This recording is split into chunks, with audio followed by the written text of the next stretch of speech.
Este año lo hacemos en este entorno del campus de la Universidad Carlos III, y quién mejor para abrir esta jornada que su vicerrector Luis Enrique García Muñoz. Adelante, Luis Enrique. Es un placer para nosotros, para la universidad, acoger estas jornadas. Encantados, y ya veis que las instalaciones están en el centro de Madrid, que son un lujo. La verdad, estamos súper satisfechos de este campus que tenemos aquí, que básicamente lo utilizamos para cursos de posgrado y máster oficial de la universidad, y bueno, pues encantado y ofrecer a la Comunidad de Madrid el campus para lo que necesitéis al respecto de organizar este tipo de eventos, que son especialmente importantes, al menos desde luego para nuestra universidad, y dar reflejo de nuestro, al menos de nuestro nivel de innovación al respecto de nuestro parque tecnológico, que lo tenemos en Leganés, justo en la frontera entre Madrid y Leganés. No voy a ser muy extenso, voy a dar solamente los 2 o 3 minutos para que la gente venga, como decía el subdirector general. Vosotros conocéis mucho mejor todo el ambiente de innovación, y tenemos aquí a importantes personas que controlan muchísimo más a este respecto. Fijaos, yo cada vez que, y quizá algunos ya hayan visto este discurso muy breve en alguna ocasión, de alguna jornada que he inaugurado, cada vez que tengo oportunidad de hablar o de inaugurar unas jornadas, porque yo no tengo ningún tipo de experiencia o background tan potente como el vuestro a este respecto, siempre acudo a la misma fuente. Y es una fuente a la que no acudo de forma inteligencia artificial. Hazme una introducción de cómo tengo que abrir unas jornadas. Es una fuente a la que la Comisión Europea, y creo que hay representantes aquí de la misma hoy precisamente, nos lleva recomendando desde hace más de un año. De hecho, si lo recordáis, la última vez que nos reunimos en el parque con la Fundación Madrid +D a este respecto, hice una introducción bastante semejante. Por ser muy conciso y muy breve. Me estoy refiriendo al informe Draghi. El informe Draghi y el informe Letta. Lo tenemos encima de la mesa en la Comisión Europea desde hace bastante más de un año. Es un informe con un consenso de Comisión Europea. Ni que decir tiene el respeto que tenemos que tener a personas como Mario Draghi, que nos sacaron, o gente como él, nos sacó de una crisis potente que tuvimos a nivel internacional y muy en particular en la Comisión Europea. Es una persona ampliamente respetada, y ahí tenemos la prueba, un informe con un consenso en Comisión Europea unánime. Bien, ¿qué es lo que dice el informe Draghi? Voy a leer 3 frases literal para que veáis por qué hago esta introducción. Europa necesita inyectar 800.000 millones de euros al año para volver a ser algo ligeramente competitivo respecto de China y Estados Unidos. Y las 3 líneas prioritarias en las que Draghi, o el informe Draghi, en paralelo con el informe Letta, se centran son 3. Es verdad que luego las expande en 7, pero son 3 grandes puntos, que son innovación empresarial. Draghi pone el dedo en la llaga haciendo el ranking de nuestras Big Techs en Europa, donde estamos fuera del gran ranking internacional. El segundo es seguridad económica, y el tercero es la vulnerabilidad europea respecto de materias primas, vulnerabilidad energética. De hecho, aquí tenéis, y luego creo que estará en la mesa redonda, o al menos introduciendo alguna parte de la jornada, representantes de Repsol. En un par de ocasiones que he podido escuchar al presidente de la Fundación Repsol, incidía exactamente en los mismos términos, en la vulnerabilidad energética, en la vulnerabilidad económica, en la vulnerabilidad que tiene Europa en innovación, comparado, por supuesto, con China y Estados Unidos. Nos estamos quedando muy atrás en innovación, y fijaos la cifra, repito, de 800.000 millones de euros anuales de inversión público-privada que Draghi sugiere para volver a inyectar en nuestros países a nivel regional, a nivel nacional y a nivel europeo, por supuesto, para que Europa vuelva a ser competitiva. tenemos la experiencia de lo que ha sucedido hace 2 semanas a nivel energético y a nivel nacional. La vulnerabilidad es obvia, es clara. Yo creo, y te doy la palabra, le doy la palabra al subdirector general de la Comunidad de Madrid, del análisis al menos que yo hago a nivel personal en estos 2 años y pico que llevamos ya de vicerrectorado, donde he podido tener reuniones con la Comunidad de Madrid y con diversos actores. El escenario que yo veo en la Comunidad de Madrid es un escenario bastante favorable para la innovación. Tenéis en la Comunidad de Madrid programas muy potentes para la innovación. Creo que se están acogiendo bastantes tareas a este respecto. El único pero que le veo es el que ya os he comentado alguna vez en la Fundación Madrid +D, a organizaciones, a nuestras propias EBTs que tenemos en el parque y en todos los foros de innovación que tengo oportunidad de compartir con vosotros. Es una falta de, no por parte de Madrid +D, no por parte de la Comunidad de Madrid, sino una falta de información, pero de información social. No de información de nosotros los actores, si los chavales que lanzan sus proyectos o el PDI, nuestro personal docente investigador que se aventura a spin-offs, startups, etcétera. No, es más bien, y es una constante, de hecho es una constante de publicidad del propio programa de investigación de PERICIT, en el que estamos ahora, que está la Comunidad de Madrid, que nos ha invitado a todos los actores a participar. Es una falta de comunicación enorme al respecto social de qué es lo que hace la Comunidad de Madrid, qué es lo que hace el Ministerio, qué es lo que hace España, qué es lo que hace la Comisión Europea al respecto de investigación e innovación. ¿Y por qué hago esta reflexión y concluyo? Es fundamental que la sociedad entienda nuestro rol de investigación y de innovación. Es fundamental que socialmente tengamos ese estatus que ahora mismo, desde mi perspectiva, no tenemos. Y se puede ver con una anécdota muy, muy sencilla. Si vamos a una... bueno, iba a comentar una anécdota de una boda, pero voy a comentar la anécdota que me sucedió el otro día, que me invitaron a participar en un programa de Cuarto Milenio para dar una entrevista. Entonces estábamos allí varios y varios de los invitados y con todo el respeto, pero al mismo tiempo con todo el respeto os lo comparto con vosotros. Estábamos en una mesa, nos invitan a un café y digo, bueno, ¿tú qué eres? No, bueno, yo soy psicólogo clínico y parapsicólogo en Galicia. Está bien. Empezaron una conversación interesantísima alrededor de él. ¿Y tú qué eres? ¿A qué te dedicas? No, bueno, soy periodista, pero estoy en paro. ¿Y a qué te dedicas? Bueno, hago reportajes de investigación parapsicológica. Tercera persona, cuarta persona, llegan a mí y tú, bueno, pues no, soy el vicerrector de investigación de la universidad, pues soy el catedrático de teoría de señal y comunicaciones. Muy bien. Tenemos una falta de empatía, tenemos una falta de comunicación social y eso repercute, si me permites, Vicente, en un impacto social brutal. Así que yo os doy la bienvenida, no quiero ser más pesado, os invito a leer Informe Draghi, de verdad, es súper interesante, nos abre una perspectiva enorme, de hecho, a este tipo de jornadas. Y Vicente, bienvenido y adelante. Muchas gracias, Enrique. Gracias a ti por la presentación, a la Universidad de Carlos III, pues es uno de los agentes más activos que tenemos en el ecosistema y lo podremos ir viendo luego a lo largo del día. Gracias a la Comisión, a la GREG, al Ministerio de Hacienda por venir a acompañarnos y sobre todo por la parte que participan, son otro de los agentes principales desde la financiación y desde la ordenación de la forma de trabajo, ¿no? Yo siempre comento que la estrategia S3, que es la que nos obliga, hay cosas en las que no estoy de acuerdo con ella, pero sí es verdad que ha obligado a todas las regiones a hacer un ejercicio, sobre todo de introspección y de contactos internos y de que las políticas sean de abajo arriba y sean mucho más realistas.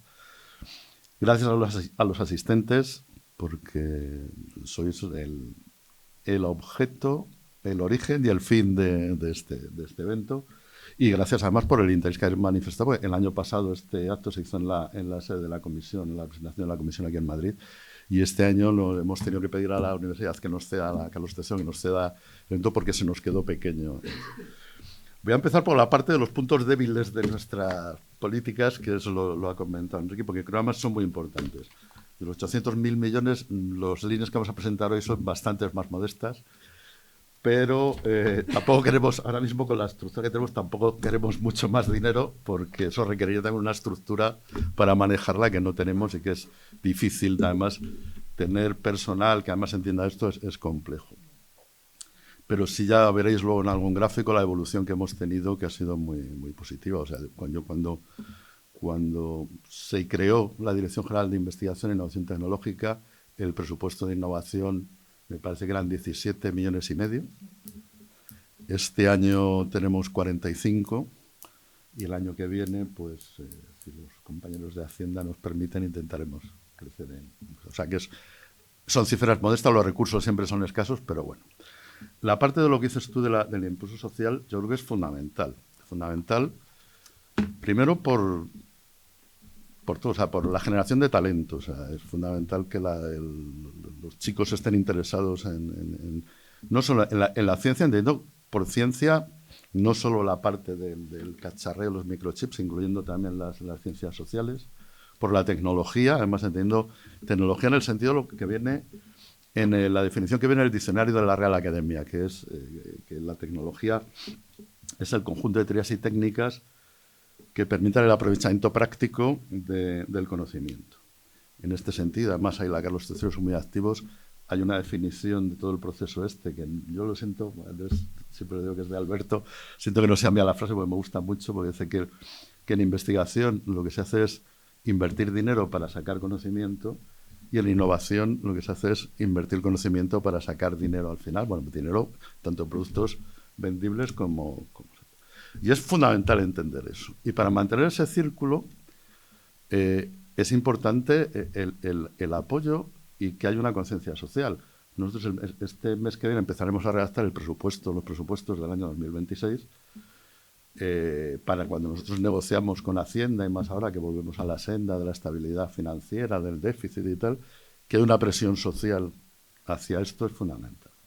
Cuando las empresas, grandes, y tenemos algún representante aquí, les pasa un poco lo mismo. O sea, cuando tú estás presentando tus proyectos, tus programas, normalmente cuando viene el día a día siempre te come las necesidades para mañana, las urgencias, pues al final terminan quitándote a la parte estos que quieren resolver problemas a 10 años, pues ya es como dejar de fumar. Ya el mes que viene me pongo con ellos sin falta. Entonces, que haya una presión social es importante.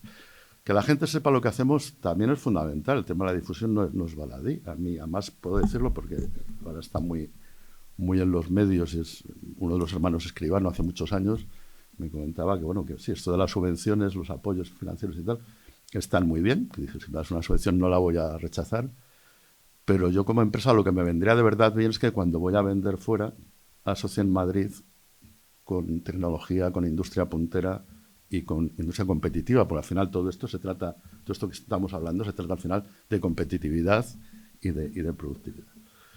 Y eso es importante, hablando por una empresa que ya es puntera, que ya está introducida en los mercados. Cuando tú estás empezando, yo empecé trabajando con mi padre en el comercio, cuando tú estás empezando y vas a vender algo, el ir arropado por una marca o por una denominación de origen y tal para ir al mercado, eso es fundamental.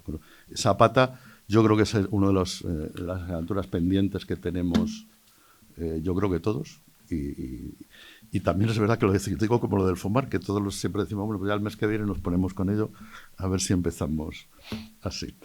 Y bueno, dicho lo cual, bueno, pues el objeto del acto de hoy es la presentación de nuestras líneas de ayuda, que es en lo que se traducen las políticas y las estrategias, esto que hemos hablado de la S3, del programa operativo FEDER, al final lo que es Román Paladino son las líneas de ayuda. O sea, yo recuerdo cuando era ingeniero, en los proyectos lo que tiene valor son los presupuestos, los planos y presupuestos, y sobre todo los presupuestos más que los planos. Y la memoria pues es literatura que no tiene ningún tipo de vinculación contractual. Y también os ruego también que os quedéis hasta el final, porque uno de los objetos de esta jornada no es solo que presentemos las líneas y tengamos unas mesas más o menos brillantes, sino sobre todo interactuar.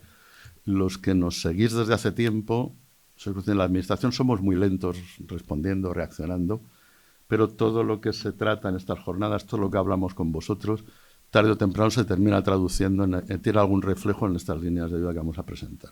y el que haya seguido las líneas desde hace muchos años, Carmen, que es de las viejas de cuando estábamos en Pío XII, comprobará que efectivamente vamos incorporando poco a poco, pues somos muy lentos respondiendo, pero vamos incorporando todas las aportaciones. Entonces es fundamental, ya lo venimos a contar, pero sobre todo venimos también a escuchar, ¿no? Y en ese sentido, bueno, pues quería empezar planteando un poco pues, cuál es el papel de la administración en todo esto. Entonces, a mí la Comunidad de Madrid es un poco especial, tiene mucho de todo. Es verdad, contamos con unos agentes muy activos y que van muchas veces por delante de la administración, cosa que a mí tampoco me parece mal. Yo creo que eso es un síntoma de una sociedad sana y fuerte. Entonces, bueno, pues con la administración, yo veo una frase de Vicente del Bosque que me encantaba, que decía, bueno, que un buen entrenador con no estropear nada ya hace bastante, ¿no? Entonces, pues intentamos por lo menos no estropear y estorbar lo menos posible. Bueno. Digamos que nuestra misión tiene que ser, bueno, pues servir de motor de inercia, o sea, los volantes de inercia, pues para circunstancias como las de la semana pasada son muy importantes, tener un volante de inercia que asegure mantener la velocidad de crucero e intentar impulsar y acelerar cuando sea posible, ¿no? Y lo que tenemos que hacer es generar las condiciones de entorno y dotar los instrumentos para que sea el propio ecosistema el que trabaje, porque al final son los que de verdad conocen las necesidades y son los que las tienen que implementar. Y en ese ciclo que decimos de generar conocimiento y aplicarlo, pues son los que son los actores principales, ¿no? Yo sé que la palabra ecosistema está muy de moda, ahora la gente empieza a decir, joder, qué pesado, siempre con el tal. A mí es que no encuentro otra que se adapte mejor a lo que debería ser esto, porque un ecosistema al final es el conjunto de especies que hay en un área determinada, en un biotopo, pero fundamental es no solo el conjunto de especies, sino las relaciones entre ellos, ¿no? Y ahí voy un poco. En Madrid hay mucho de todo, hay una capacidad de generación de conocimiento brutal.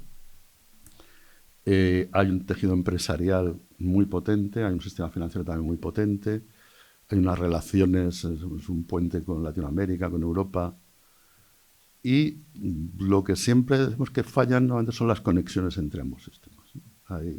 Había un representante de CEIM que ya se jubiló que decía que en Madrid, es verdad que en Madrid hay mucha ciencia y poca tecnología. Entonces, lo que intentamos con estas líneas que vamos a presentar es vamos a intentar sobre todo potenciar esa relación entre agentes y tener, y yo creo que eso sí lo tenemos, entre todos los agentes, los que estamos por parte de la administración, una panoplia, un conjunto de ayudas, de líneas de actuación, de líneas de trabajo que intente cubrir, con las limitaciones de recursos que tenemos, todas las posibilidades. O sea, que cualquier idea, cualquier tipología de idea, cualquier tipología de empresa o de iniciativa pueda tener cabida en alguna de nuestras líneas de actuación, ¿no? También, a diferencia de otras regiones o de otros modelos, hay algún modelo que es que la administración lanza retos e impone un poco las líneas a seguir. Nosotros, como hemos dicho, Madrid tiene, afortunadamente, yo creo que una sociedad muy activa y muy potente. Lo que estamos haciendo es un poco al revés. Nosotros proporcionamos herramientas y lo que hacemos es apoyar las iniciativas de la gente que ya está en el ecosistema trabajando en ello. O sea, que es una forma también de este sistema bottom-up, pues en vez de hacerlo a través de comisiones y tal, lo que hacemos a través de proyectos reales, las iniciativas que tiene la gente y que son evaluadas y que vemos que son competitivas y que son buenas, pues son las que apoyamos, ¿no? Intentamos poner las menores barreras y fronteras posibles. O sea, es verdad que los agentes son fondos de desarrollo regional, con lo cual los agentes, las empresas, los proyectos se tienen que hacer en Madrid por las colaboraciones. El traer expertos de otras partes del mundo nos parece perfecto, porque eso aporta a la comunidad. Y apoyamos proyectos individuales, y ahora lo veréis en las líneas, sí, pero la verdad es que la tendencia que tenemos es cada vez más a que los proyectos tengan que tener alguna carga colaborativa, porque bueno, pues ya financiar proyectos individuales está bien, pero tiene mucho más impacto, mucho más apalancamiento todo lo que sea en colaboración. Entramos ahora ya en las líneas de actuación y apoyo al ecosistema de innovación de la Comunidad de Madrid.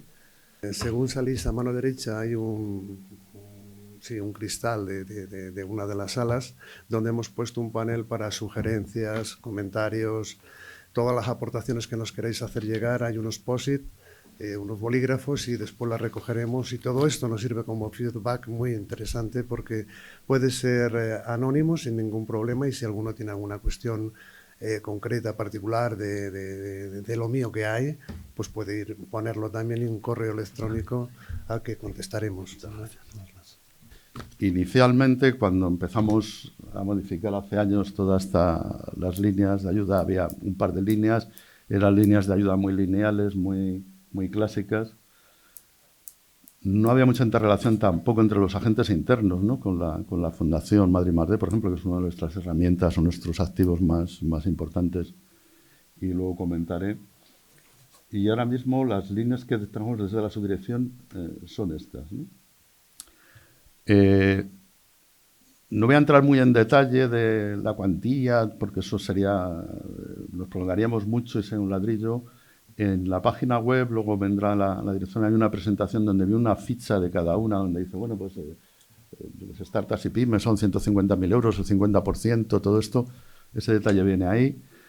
Ahora luego os presentaré también a mi equipo para agradecerles el trabajo que hacen y para que les preguntéis luego a ellos en el networking las dudas que hagan falta. Y si es importante, voy a hacer un breve resumen, vosotros identificaros cuál es vuestra posición, cuál es vuestra tipología de entidad y la tipología de proyectos que desarrolláis o que queréis desarrollar para intentar encajar en alguna de ellas. De menos o de más sencilla a más compleja, digamos, yo creo sé que es importante esta diapositiva también porque antes tenemos una sola dirección de correo, hemos segregado para no perder por ahí información. Cada línea tiene asociado una dirección de correo para hacer las preguntas y las consultas, entonces es importante tenerla claro. De más sencilla a más complicada, Check Innovación, que es un clásico, es asistencia técnica para apoyar a pymes a que se integren en el modelo de innovación. Va desde un diagnóstico de tu situación, estudios de vigilancia tecnológica, validación de prototipos, pruebas de concepto, llegaría incluso hasta asistencias para temas relacionados con propiedad intelectual, de tal forma que una empresa, el origen de esta línea, bueno, pues vamos a coger una empresa que no es tecnológica, que es más de tipo industrial, que es el típico que dice, bueno, yo esto de la innovación no va conmigo, yo con pagar los seguros sociales el día 25, ese es mi horizonte temporal. Pues, perdonad que se me ha olvidado apagar el móvil.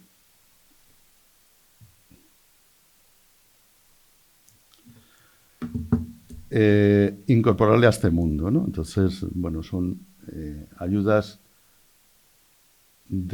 concedidas por criterios objetivos, que es decir, si tú cumples con los requisitos que marcan las bases y tienes toda la documentación en regla y tu proyecto se adecua a las bases, se concede directamente, no es concurrencia competitiva.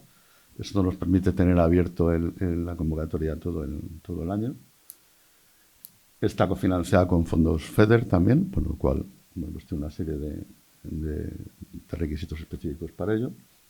Digamos que es la más sencilla, pues son proyectos muy sencillos a muy corto plazo. Luego startups y pymes,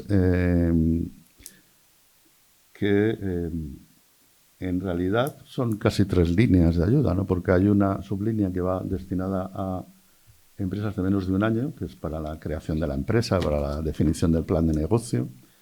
Hay una línea 2, que es para empresas entre 2 y 5 años, que es para la implementación del plan de negocio. Y luego hay una línea 3, que es ya para pymes a partir de los 5 años, ya para financiar proyectos concretos y más demás. Y entonces, bueno, pues porcentajes de ayuda varían en función del tipo de línea en que estén. Ya digo que viene luego en la ficha. Estamos ahora mismo resolviendo la convocatoria de este año de las 2 primeras líneas, la de empresas de entre 0 y 1 año, entre 2 y 5 años. Hemos tenido estamos muriendo de éxito, hemos tenido, para hacer una idea, habitualmente esta línea tenía el orden de 60, 65 solicitudes al año, este año hemos tenido 230, con lo cual también indica un poco el dinamismo también que está teniendo Madrid, que en los últimos 4 o 5 años la generación de startups se ha disparado y la atracción de empresas de otros sitios que vienen aquí también se ha disparado.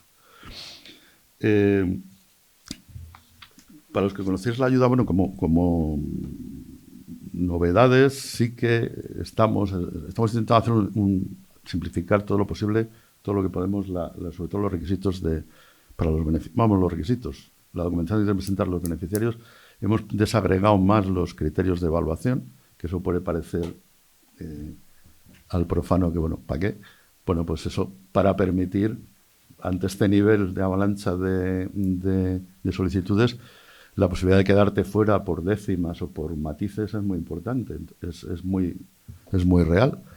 Entonces, el tener esa información, pues intentar permitir a los solicitantes, a los que presentan los proyectos, que sus memorias, sus proyectos lo adecúen a esos baremos, para que tengan claros esos criterios por los cuales se va a evaluar su proyecto y que no se quede ningún proyecto fuera porque es que no conté algo o no supe contarlo o me quedé sin.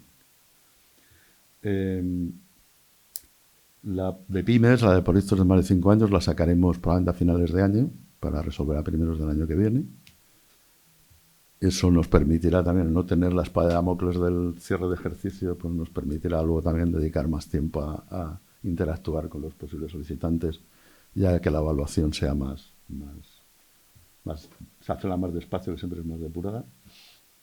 Hablando esto de la colaboración, en Check Innovación, la asistencia técnica puede ser de una consultora privada. Estamos modificando las bases y una de las cosas que vamos a simplificar son los requisitos ahora mismo para justificar la solvencia técnica de que provee la asistencia. Es complejísimo, no sé de dónde lo sacamos, pero es más complicado justificar eso que lo que el proyecto en sí. Entonces, lo estamos simplificando notablemente. Y otro de los posibles colaboradores son centros públicos, ¿no? En el sentido un poco de lo que hablamos antes de colaborar. En startups y pymes no es obligatoria la colaboración con centros, pero es verdad que los criterios de evaluación se tienen en cuenta, con lo cual cuando estamos hablando de este volumen de solicitudes y el dinero, pues siempre va a ser escaso, pues es importante colaborar porque si no es fácil que por un punto o dos te quedes fuera. La única que es propiamente de las líneas de proyectos individuales es el sello de excelencia, son los proyectos que se han presentado en los convocatorios de IC Accelerator del programa Horizonte Europa. No sé si lo conocéis, pero sino desde la Fundación Madrid +D se asesora y se ayuda a las empresas a presentar propuestas y a llevarlas a término, y algún éxito se ha tenido bastante notable. El esfuerzo de preparar un proyecto de este tipo es enorme. Los ratios son todavía más bajos que los nuestros. Yo creo de los proyectos que están informados favorablemente, o sea, de los informados favorablemente, no de los que se presentan, el índice de financiación en algunos topics pues, son del torno al 10%, 11%, dependiendo del año. En Horizonte, en H2020, en programas marcos anteriores, podías volver a presentar la solicitud indefinidamente, con lo cual en el nuevo programa marco solo la puedes presentar 2 veces, con lo cual la probabilidad de quedarte fuera es muy alta. Entonces, bueno, nosotros, en la medida de lo que nos dé el presupuesto, lo que hacemos es recoger los proyectos que han recibido el sello de excelencia del programa IC Accelerator de empresas madrileñas que tienen centro de trabajo en Madrid, pues los financiamos además con la misma cuantía, con el mismo porcentaje de ayuda, el 70% que hace IC Accelerator. Es una forma de recoger proyectos que son excelentes, puesto que tenemos sello de excelencia, que se hacen en Madrid, y es una forma también de incentivar a las empresas, a las pymes madrileñas que se presenten a IC Accelerator, porque bueno, saben que de no conseguirlo allí, tienen el colchón de esta segunda oportunidad de recibir la financiación. Es la única que son proyectos puramente individuales. En paralelo tenemos tenemos doctorados industriales, que es una línea, iba a decir basada, ¿no? que yo creo que es de las líneas de transferencia más reales y más potentes, porque no es para el que no la conozca, es financiar, por un lado, a empresas que acogen en su empresa proyectos para hacer un doctorado de un doctorando, que a su vez tiene pues, su director de tesis en una universidad. Entonces pagamos pues, parte de los gastos que tiene la universidad, de matrícula, de gastos de laboratorio, etcétera. y financiamos también, subvencionamos parte del sueldo del doctorando en la empresa. Digo que a mí me parece que es la línea de transferencia de verdad, porque no es que se colabore en un proyecto, sino que se generan relaciones personales entre las empresas y las universidades, con lo cual a medio largo plazo yo creo que es la transferencia de verdad, ¿no? Los proyectos concretos se terminan, pero las relaciones personales entre los departamentos y las empresas eso se mantiene. Aquí hemos simplificado también porque había unos desfases entre las fechas de que tenía que terminar el máster, el doctorando, matricularse y las convocatorias. Se quedaban unos desfases ahí que de tal forma que había gente que para poderse presentar pues tenía que estar a lo mejor 6 meses esperando para poder empezar en la empresa y tal. Hemos simplificado eso de tal forma que no tiene que estar matriculado en el doctorado y tal, no tiene que empezar hasta que no esté la concesión ya a punto, ¿no? Y luego los proyectos más sofisticados y más elaborados que tenemos son los proyectos de efecto tractor, que es un poco donde juntamos todos. Son proyectos complejos. De hecho, inicialmente, cuando se hizo el programa operativo FEDER, al principio no estaba claro si iban a entrar o no, porque eran complicados, había empresas grandes y tal. Son proyectos colaborativos en el que tiene que participar al menos una empresa tractora, que es una empresa grande, al menos 2 pymes y un centro de investigación, o un departamento universitario o un centro de investigación. Es otra forma de transferencia también real, porque todos estos problemas que hay de comunicación, una de las quejas clásicas es que, bueno, tanto cada agente habla su idioma, ¿no? La pyme que se presenta a cheque o tiene unas necesidades y habla un idioma determinado y tiene una forma de entender el mercado de la vida. La startup tiene otras, la pyme que ya hace innovación tiene una tercera, las grandes empresas tienen la suya y los centros de investigación una quinta y la administración un sexto, ya no sé por cuántos idiomas voy. No es la panacea, pero hace años llegamos a la conclusión de que el dinero como traductor es buen sucedáneo. Entonces, pues, mira, si queréis dinero para proyectos gordos, os tenéis que poner de acuerdo. Y está funcionando. Empezamos en el año 2018 pedíamos también muchos más requisitos, tenían que ser más pymes, tenía que haber al menos una startup y tal. Los 2 primeros años nos sobró dinero, tuvimos bastante más presupuesto que empresas. Ha ido evolucionando, hemos simplificado en la formación de los consorcios, ahora solo tiene que haber 2 pymes. Es verdad que si no hay una startup, luego, como esta es concurrencia competitiva y hemos pasado de que nos sobrara dinero a que ahora mismo estamos concediendo aproximadamente a la mitad de los proyectos que se nos presentan, con lo cual, si no va una startup en el consorcio, es muy difícil que pase el corte. Se han terminado ya proyectos, están saliendo proyectos muy, muy, muy interesantes, muy potentes, hasta el punto que ahora mismo está considerado como una operación de interés estratégico, tanto para la comunidad como para el programa FEDER y para la DG Regio dentro de su política en Madrid. Esperamos que la convocatoria de este año salga ahora el mes de junio, porque si no ya vamos mal para prestar, pues imaginaros un consorcio de este tipo, que en principio la gente que viene a mínimos y vienen 4 entidades, pero hay consorcios que participan 10 entidades, 11, con lo cual la complejidad administrativa es grande.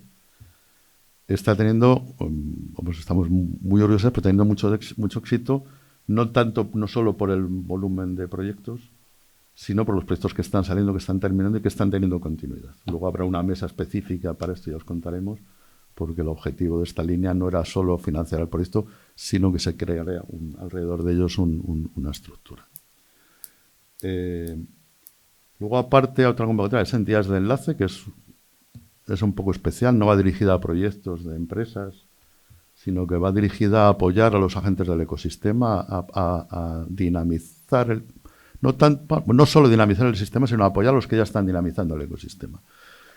Hay mucha gente, mucha entidad dentro del sistema que hacen muchas cosas, las hacen muy bien, llevan muchos años, conocen muy bien todo el entramado y pueden llegar a sitios donde nosotros nunca podríamos llegar por falta pues necesitamos una estructura gigantesca que yo creo que no interesa tener tampoco, cuando ya hay en el territorio agentes que lo están haciendo.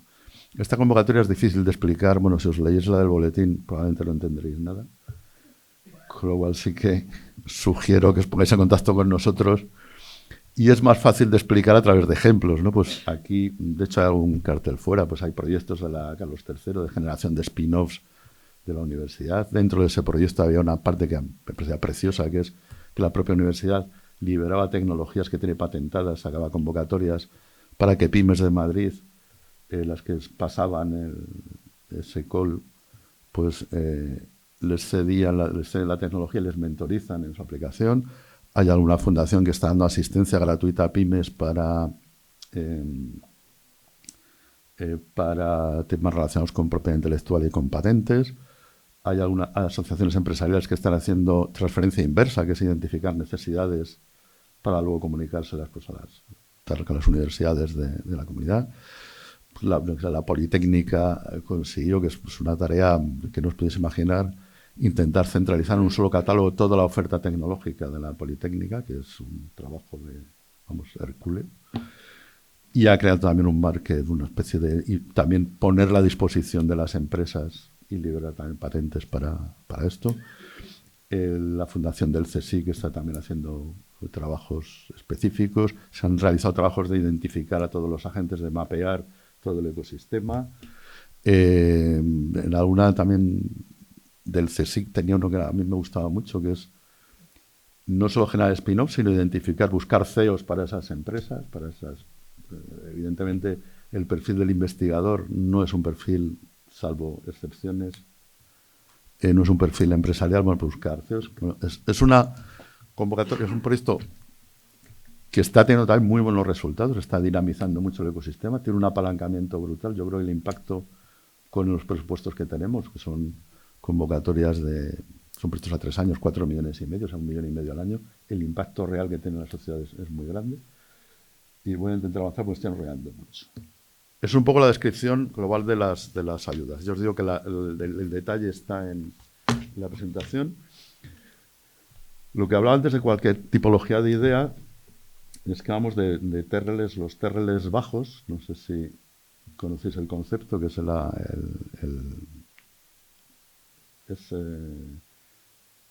Technology Readiness Level o algo así, que es el estado de la tecnología, cuál es su distancia, digamos, a mercado o a ejecución en proyectos. Los TRLs bajos están las líneas de los compañeros de la Subdirección General de Investigación y nosotros entramos en la otra pata a partir de TRLs, doctorados industriales con proyectos de investigación todavía muy vinculados a la academia.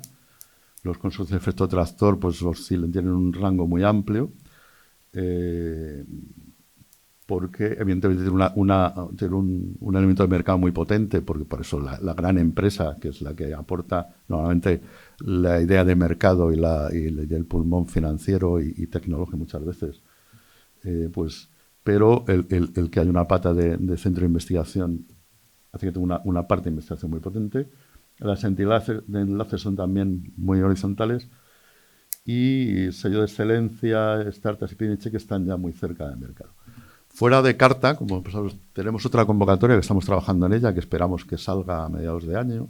Lo que pasa es que no la he puesto, porque también estamos negociando las bases en todo el proceso proceloso previo con régimen jurídico, fondos y tal, que no va a estar cofinanciada, pero vamos a sacar un piloto, que es el programa Resulta, que es para todos aquellos proyectos de centros de investigación de la comunidad que proceden de programas anteriores que se han quedado en TRL4, porque es hasta donde ha llegado la financiación de los proyectos de investigación, y que no llegan a terminar en producto, pues porque falta toda la parte de validación en condiciones de mercado, en condiciones reales.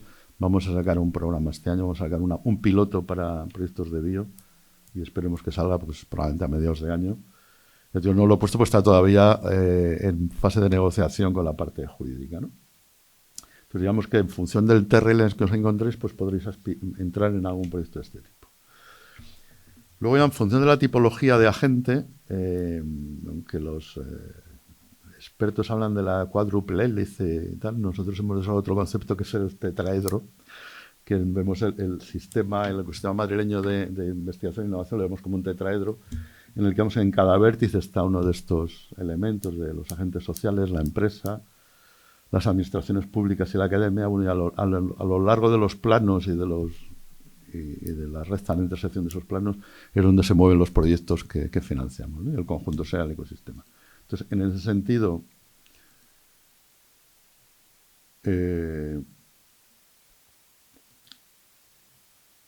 las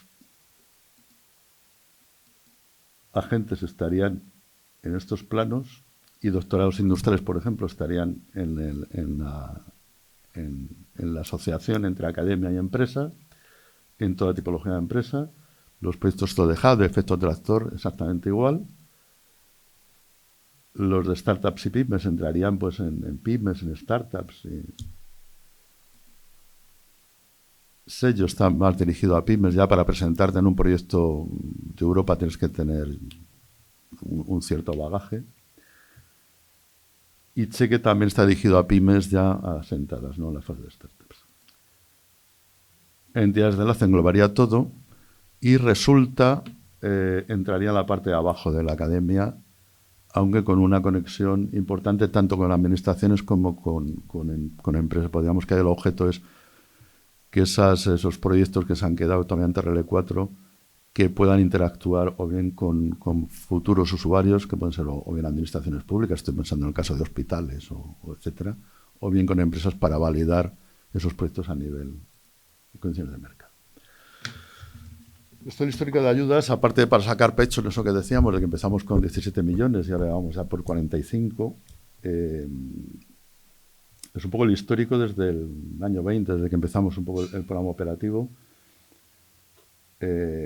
Tuvimos un inicio muy lento, por además al cambiar de programa hicimos un cambio también de bases reguladoras. Todas estas líneas se empezaron a aprobar en el año 2018-19. Había muchas de ellas que nunca se habían realizado así en Madrid, con lo cual íbamos a prueba y error. Entonces lo que hicimos fue reajustarlas, pues por ejemplo este tipo que decíamos de proyecto de efecto tractor, de que exigíamos consorcios demasiado sofisticados y eso lastraba el número de solicitudes.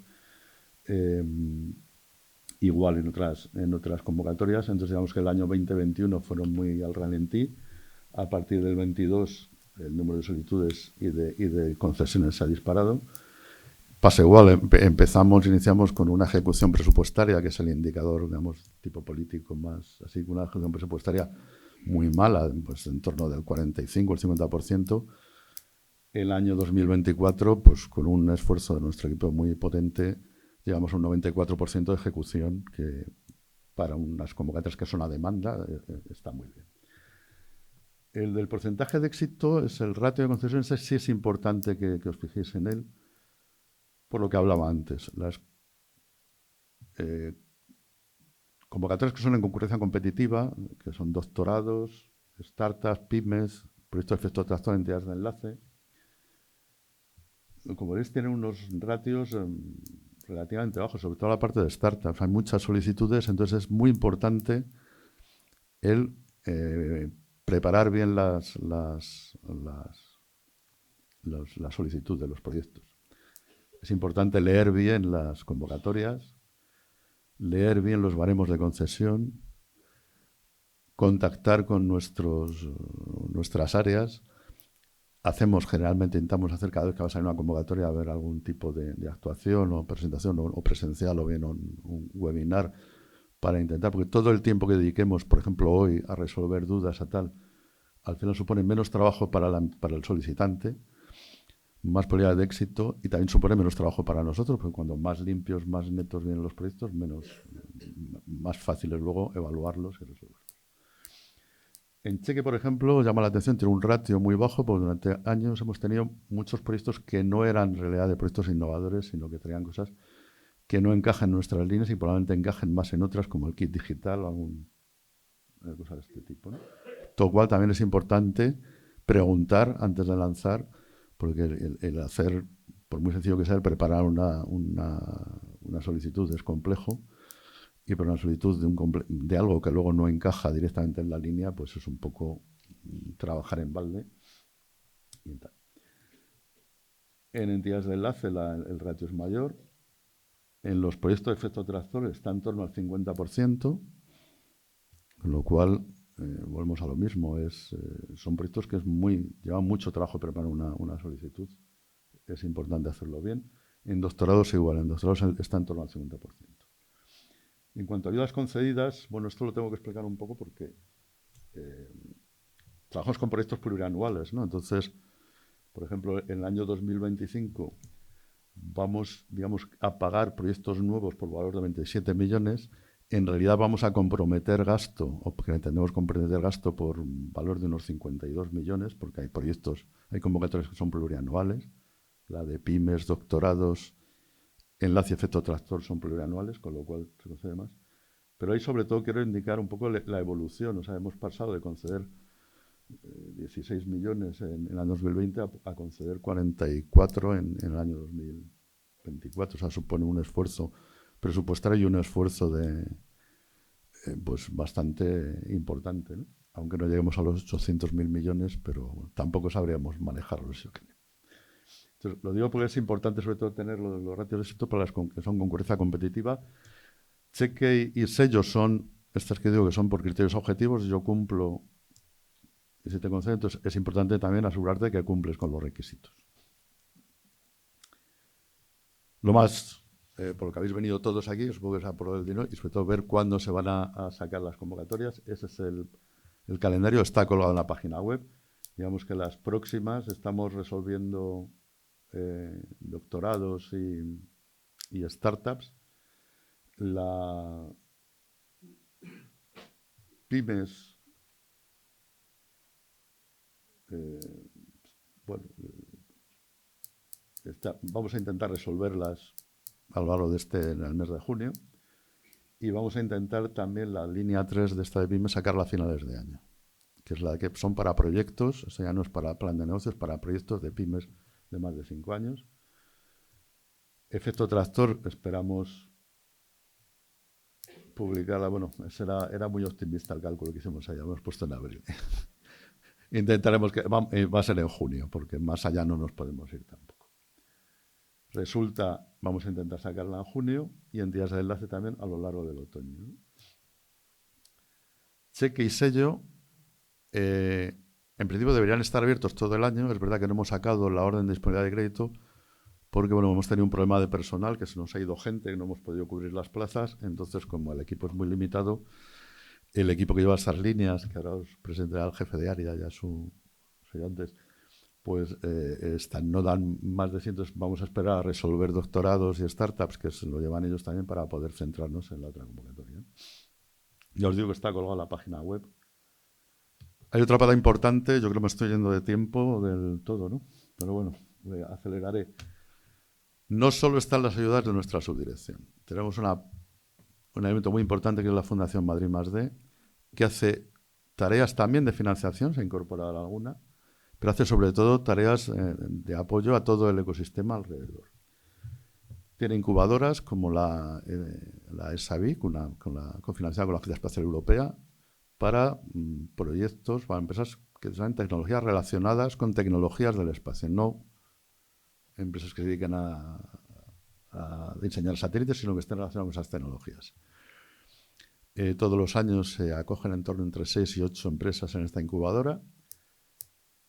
Tenemos muchos casos de éxito de empresas que han estado ahí, que además, como vienen de una incubadora pública, están acostumbrados y el lenguaje y la metodología de la presentación de solicitudes la conocen bien, porque además desde la fundación se les presta apoyo para este tipo de cosas. Entonces, el ratio de éxito de las empresas que están en esta incubadora, aunque han pasado por la red de mentorización que tienen, luego dentro de las convocatorias, es muy alto, no porque haya nada raro, sino simplemente porque vienen apoyados y tienen asistencia de expertos o proceden de convocatorias anteriores, con lo cual ya están acostumbrados a este tipo de solicitudes.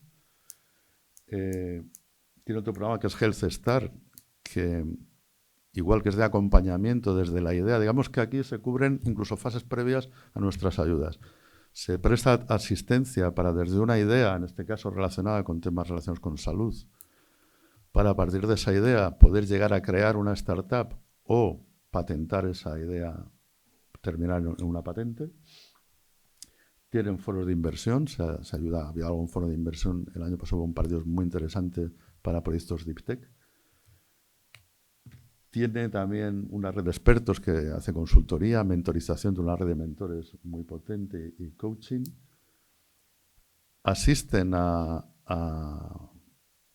empresas que se quieren presentar a programas europeos y gestionan programas europeos. Hay dos en concreto, el EDIH, que es Europa, el Hub de Digitalización, que se supone que tiene que prestar asistencia a pymes para la transformación digital. Lo están liderando ellos.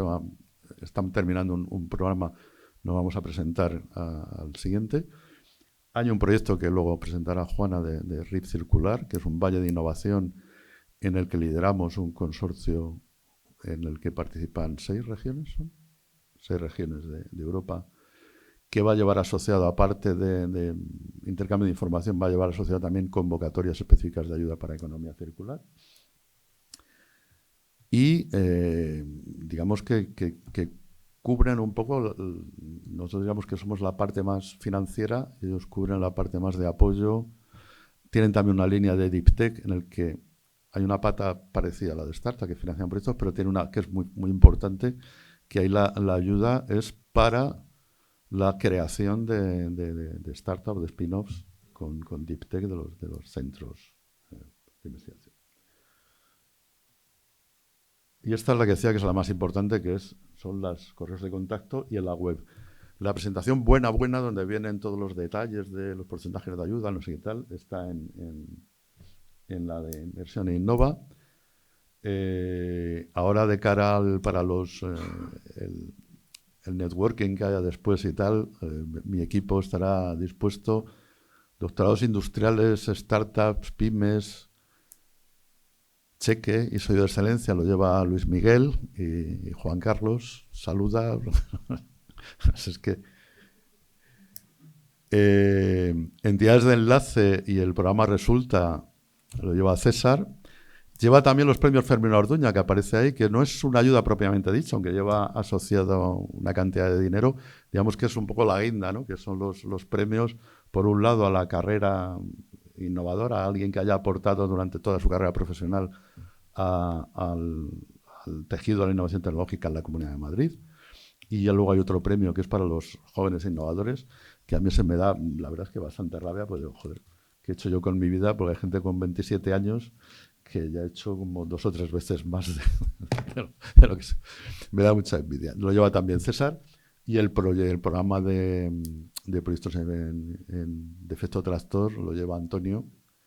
Así es que luego nos asaltáis a todos cuando estés por ahí.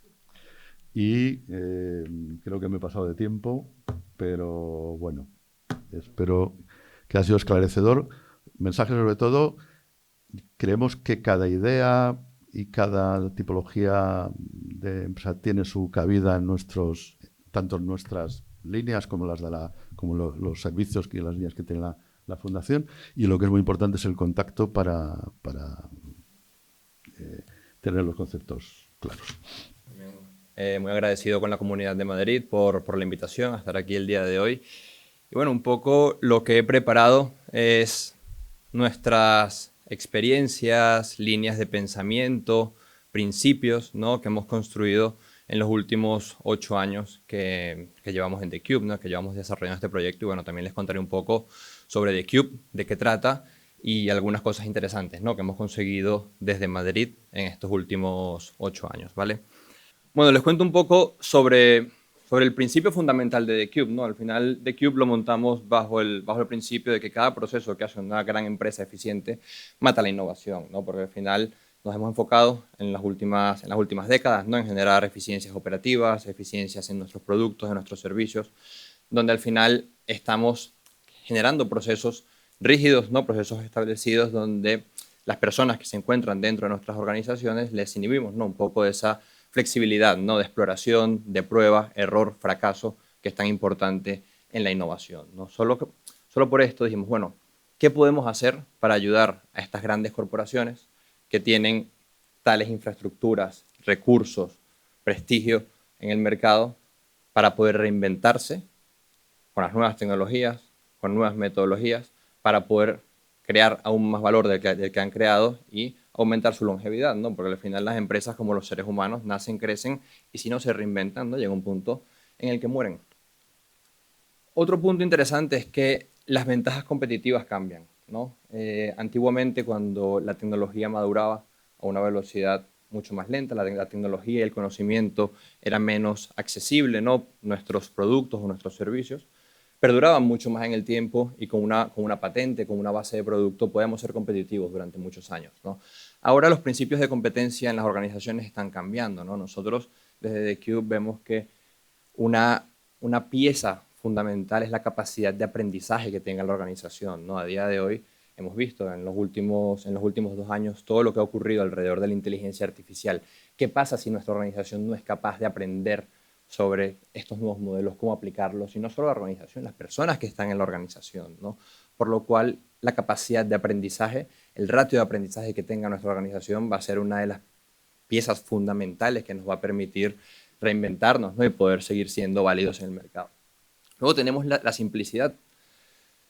Hemos generado organizaciones muy complejas, con sistemas complejos, que al final nos han generado, ¿no? Esas ventajas, esas protecciones en el mercado, esas barreras competitivas. La realidad es que ahora grandes organizaciones con miles de empleados están compitiendo contra pequeñas organizaciones con 10, 15 empleados con procesos, algunas hasta sin procesos porque están todavía en fases iniciales. Entonces es importante que identifiquemos cómo podemos hacer nuestros sistemas de innovación, nuestros sistemas operativos, nuestros sistemas de colaboración, ¿no? Mucho más simples y mucho más eficientes para poder pillar las oportunidades cuando se presentan y ser capaces de ejecutar, ¿no? Que es otro de los puntos de los cuales quiero hablar. La ejecución es uno de los valores en los cuales creo que están más infravalorados, ¿no? dentro de las organizaciones. Primamos mucho las ideas, primamos mucho los proyectos, ¿no?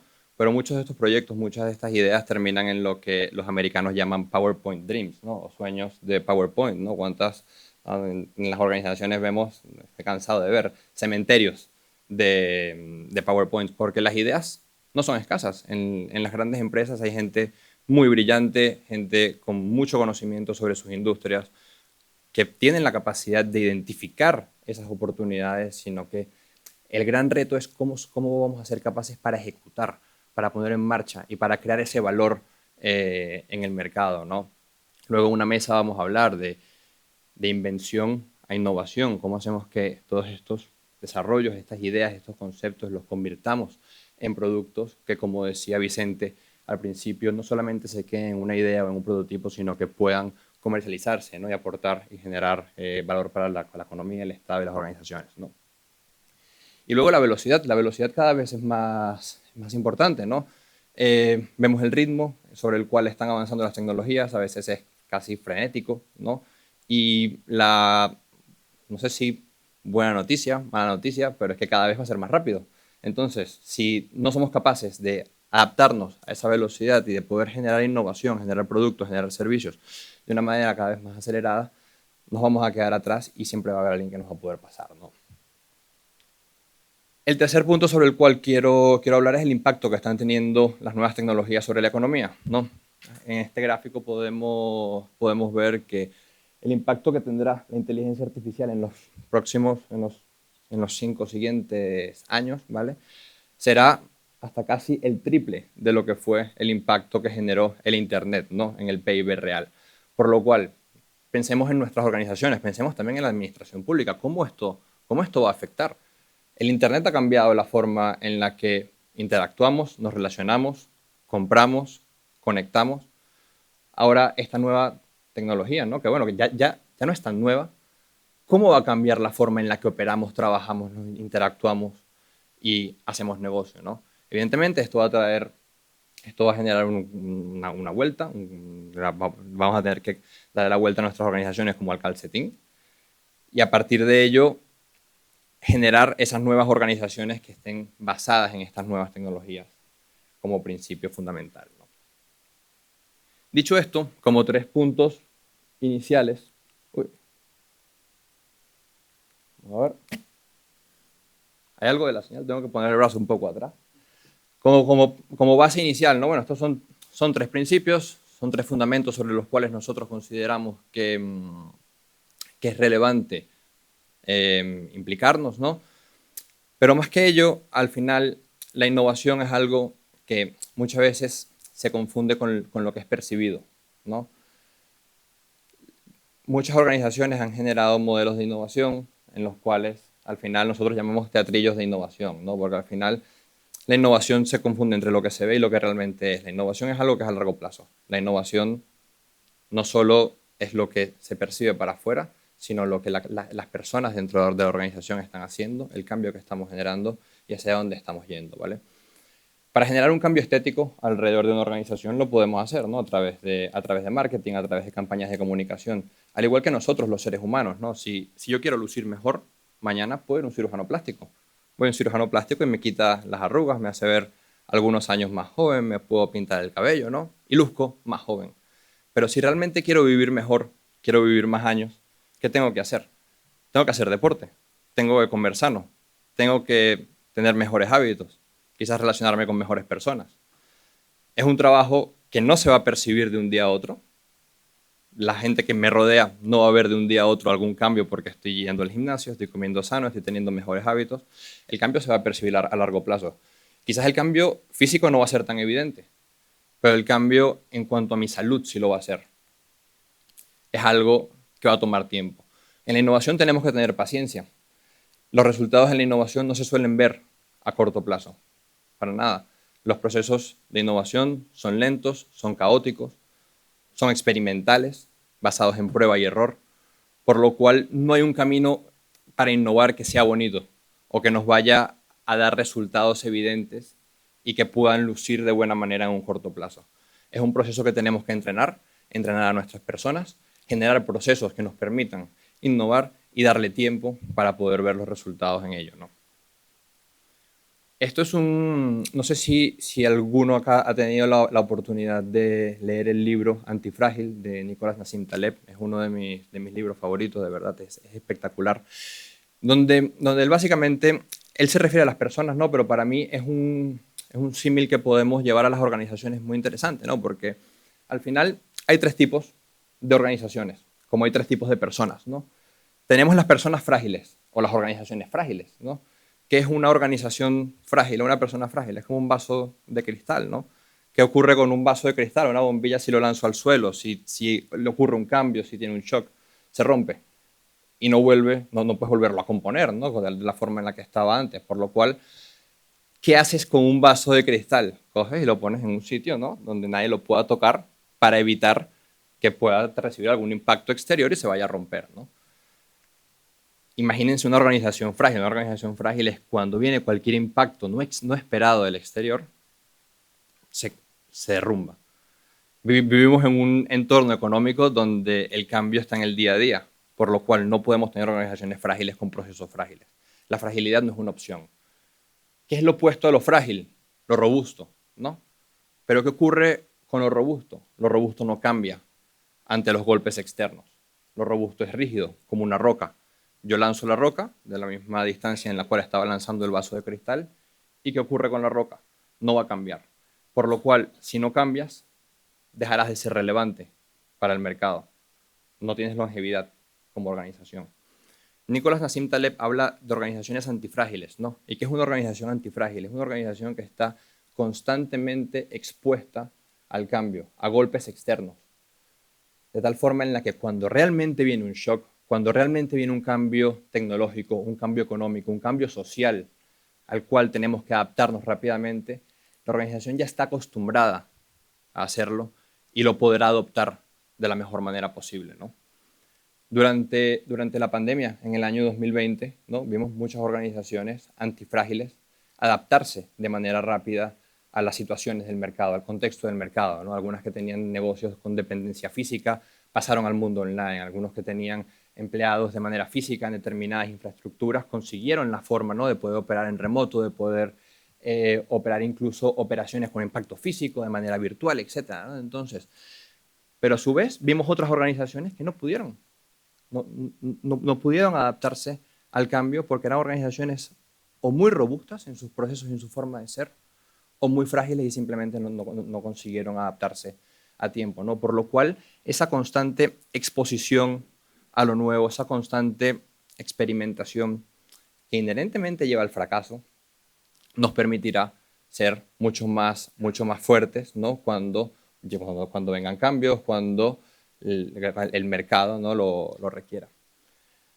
Cuando hablamos de innovación en una gran organización, claro, no es fácil porque una cosa es la tecnología, los productos o servicios que seamos capaces de crear, y otra cosa es la aceptación que tiene este producto, servicio o nueva tecnología dentro de la organización, ¿no? Cuando incorporamos una innovación o queremos incorporar un nuevo proyecto innovador dentro de una organización ya establecida, ¿no? Primero solemos tener lo que es una crisis de compromiso, ¿no? ¿Por qué? Porque tengo un negocio principal, ¿no? Tengo un negocio core que me da de comer, me paga mi bono todos los años y mis incentivos están vinculados con el negocio principal. ¿Por qué debería yo dedicarle tiempo a esta cosa que es pequeña, es arriesgada, no me pagan el bono por eso, no me dedico a eso? Entonces, esa es la primera barrera por la cual muchísimas innovaciones quedan en ese sueño de PowerPoint que les comentaba, porque no hay compromiso por parte de las personas, no hay incentivos suficientemente alineados para las personas para poder impulsar este tipo de proyectos, ¿no?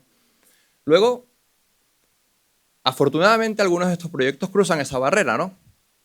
Bueno, son proyectos que se prueban, empiezan a coger determinada relevancia en la organización. Imagínense, ¿no? Bueno, ya este proyecto de innovación representa el 5% de nuestros ingresos, el 2% de nuestros ingresos. Bueno, ya es una línea de ingresos, ¿no? Que se empieza a ver. Luego tenemos lo que es la crisis de conflicto, ¿no?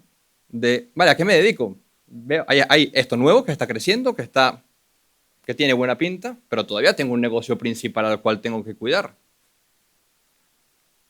Cuando una de estas innovaciones se convierte en lo que es la organización, porque es lo que ha ocurrido en muchos casos de organizaciones que vemos hoy en día, comencemos hablando de Sony, ¿no?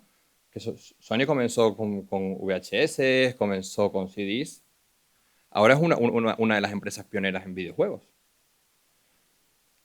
Ocurre lo que es la crisis de conflicto, la crisis de identidad. ¿Y qué es una crisis de identidad? Esto es cuando los antiguos managers que estaban en esa organización dirán, es que ya no somos lo que éramos antes. Antes éramos una organización, mira lo que hacíamos, ¿no? Y ahora nos convertimos en una empresa, no sé, digital totalmente diferente, ¿no? Pero de eso se trata. Nunca va a ser fácil que las innovaciones traspasen los diferentes ciclos de interés, ¿no? Pero es una obligación conseguirlo, porque de otra forma, si no nos reinventamos, vamos a morir, sobre todo en entornos tan cambiantes como los actuales, ¿no? Esta es una historia, ahora que correr está muy de moda, ¿no? Solo veo clubs de running, por ejemplo, en The Cube hicimos un club de corredores para gente que trabaja alrededor de la innovación, el emprendimiento y la tecnología. Y bueno, esta persona que aparece en la foto es Roger Bannister, ¿vale? No sé si alguien alguna vez ha escuchado hablar de él. Roger Bannister es un atleta, sigue vivo, pero ya no es atleta. En el año 52 fue a las Olimpiadas de Helsinki, ¿vale? A correr en la categoría de los 1500 metros planos, ¿vale? En el año 52 había una idea que decía, si corres 1500 metros